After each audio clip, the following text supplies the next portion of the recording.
YouTube, what is good? In this video today, I'm gonna dive into the mental game.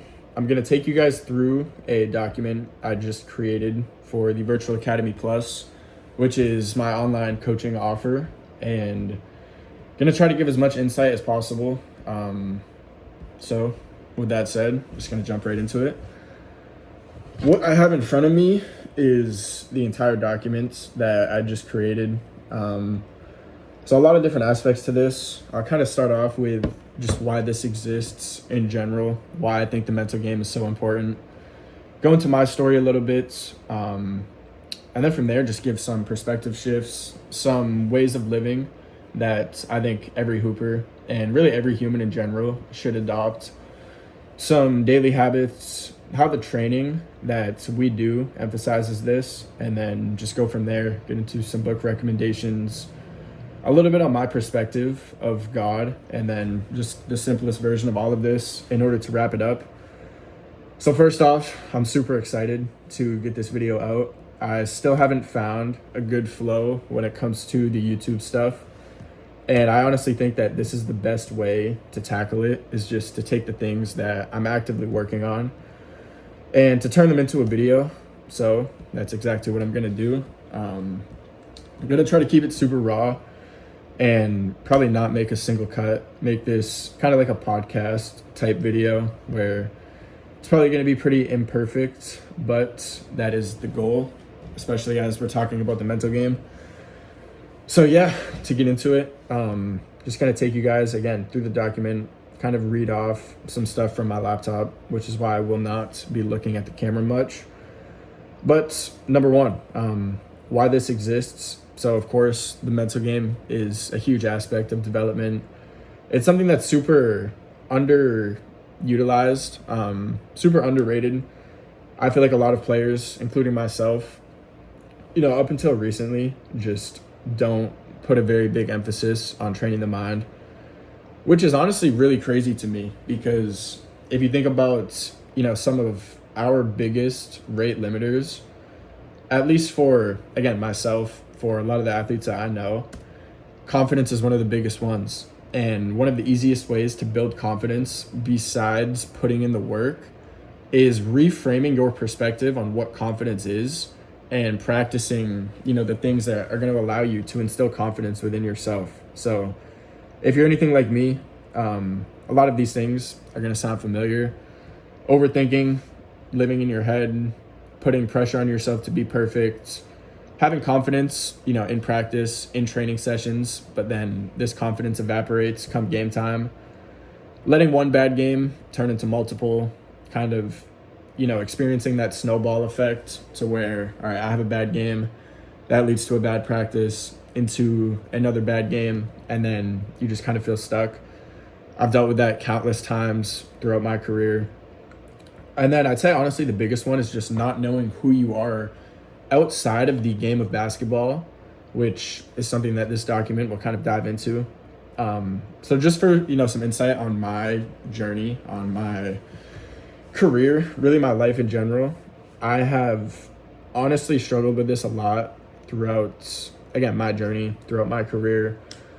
I've lived in my head for, the majority of my life. I didn't really know that it was possible to escape this. And my entire life has revolved around basketball and around, the work that I've put in.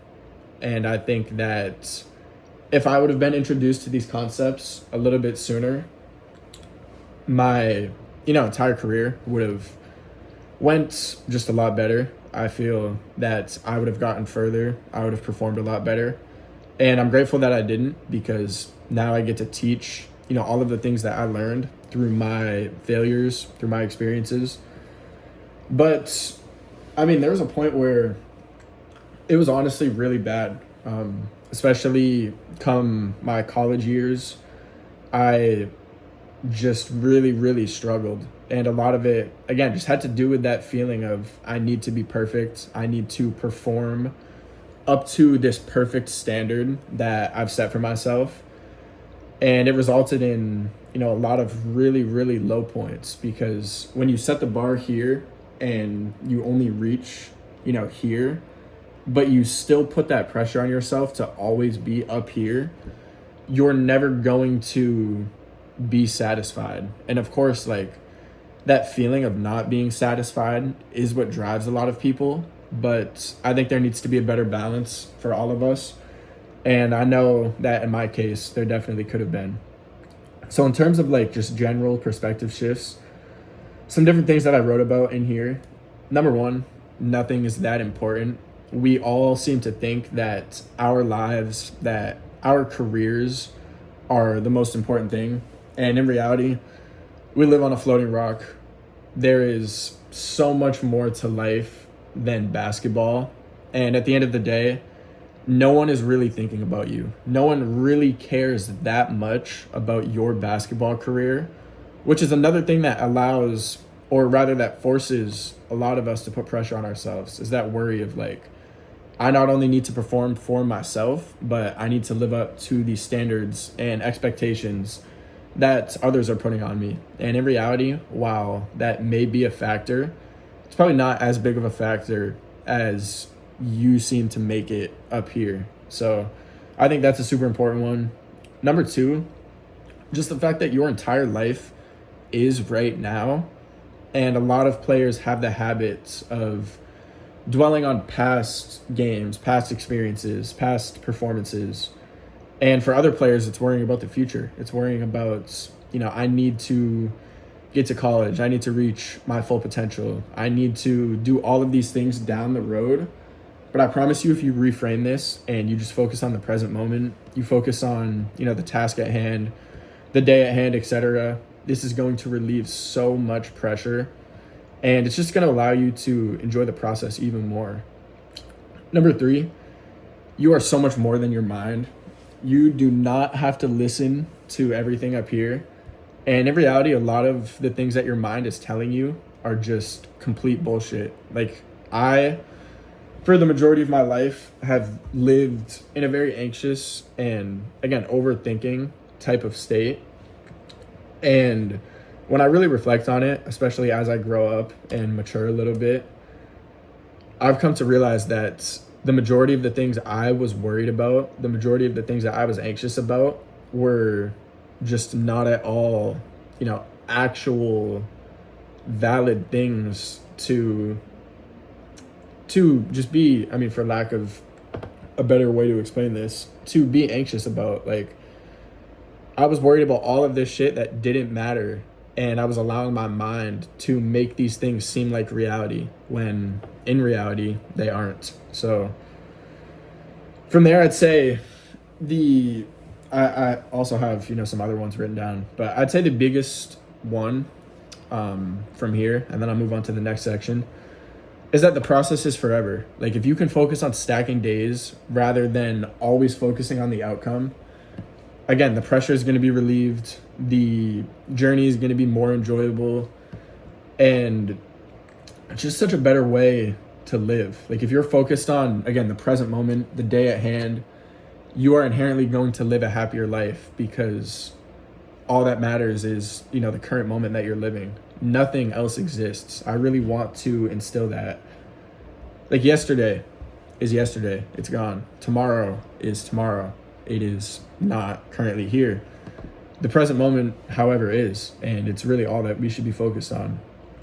And then from here, another section that I created within this is just some general ways of living.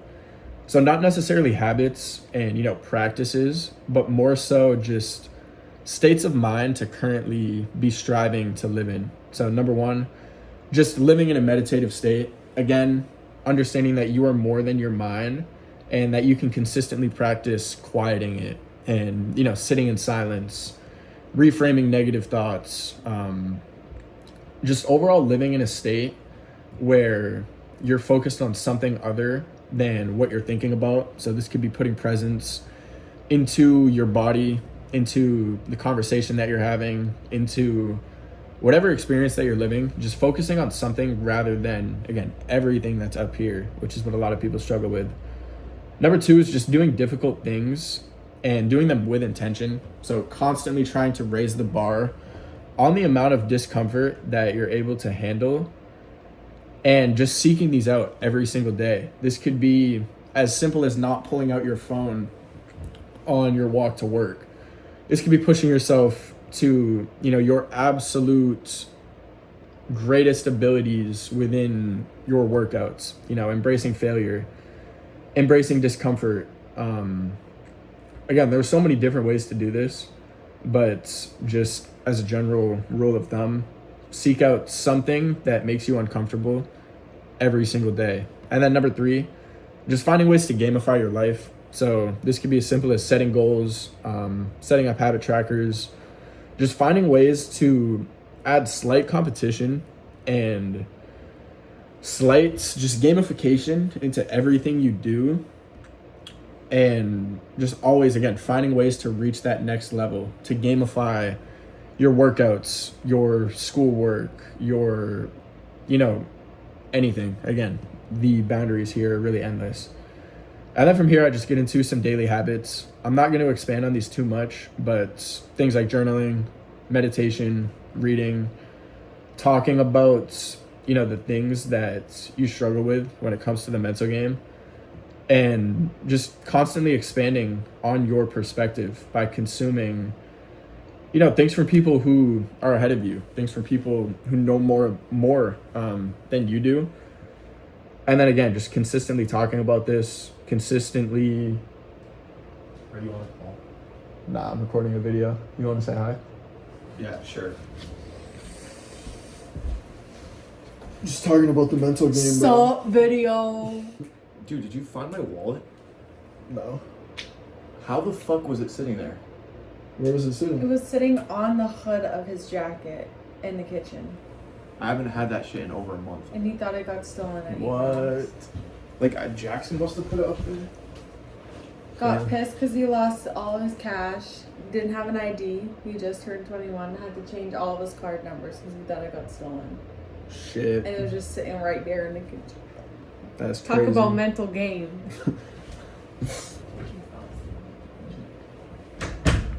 All right, right back to it. I'm gonna keep that in the video. So now from here, I just get into how the training supports this. So when it comes to, the training philosophies that we follow, obviously it's very CLA heavy, which completely aligns with all of this. If you're constantly solving problems, if you're constantly raising the bar, trying to stay in that optimal zone of improvement, you're inherently practicing the mental game, because failing within your workouts is a difficult thing to embrace. But again, by doing it, you are constantly learning how to solve problems. You're constantly learning how to embrace failure and how to work through all of this, which I think, again, is an extremely essential skill to learn as not only an athlete, but as a human being. And then from here, just some general book recommendations.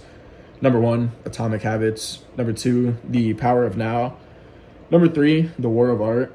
And number 4, The Inner Game of Tennis. I'm not going to expand too much on these, but if you really want to dive deeper into all of this, and again, just expand your perspective on what the mental game is, how to practice it, I would really recommend tapping into all of these. And then from here, I have an entire section on my favorite book of all time when it comes to all of this, which is The Artist's Way. Again, I'm not going to expand too much. I would more so just encourage you guys to look into it, to maybe purchase them, maybe experience all of these for yourself. I think that by reading them, by applying them, your life is inherently going to change, because again, your perspective is just going to be expanded. You're going to be introduced to all of these things, and you're going to be able to reframe them and really digest them in your own way, rather than just hearing me talk about them. And then from here, last section, again, I probably won't go too deep into this, but lately my perspective on religion has been evolving a lot. I would not say that I am religious, but I would say that the more time I spend trying to connect with something higher, the more time I spend, putting trust in the fact that, there is more to life and to my journey than, myself. Like, just for an example, lately, I've really been trying to connect with just the universe as a whole, like constantly looking for signs, constantly following energy, constantly praying, but not praying to a specific God, just praying to whatever it is that's higher.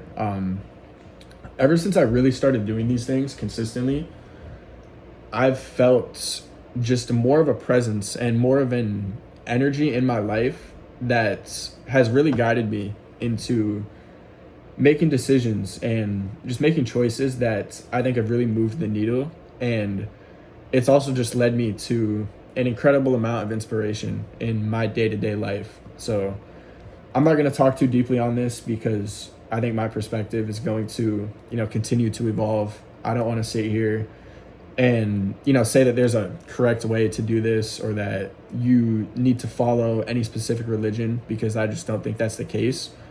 But I do think practicing, connecting, and putting trust in something higher is something that can really begin to allow you to make strides within the mental game and within your life as a whole. So, yeah, this is the entire document. For anyone who is interested in learning more, this is all tied into, again, the Virtual Academy plus the online coaching that we are now offering. And it's a very holistic approach. There's a lot more to it than what I talked about within this video. And shit, that's about it. I'm definitely going to make some short form content on this as well. I'm going to get this video out today.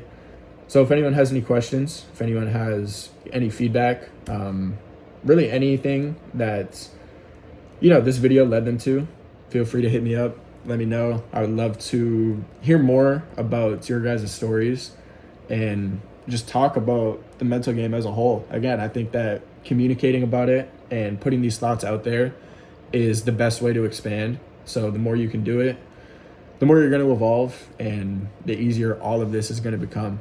So that is the mental game. I appreciate whoever's tapped in. If you're still watching at 17 minutes, you are a fucking G, and I'm excited to keep building on all of this.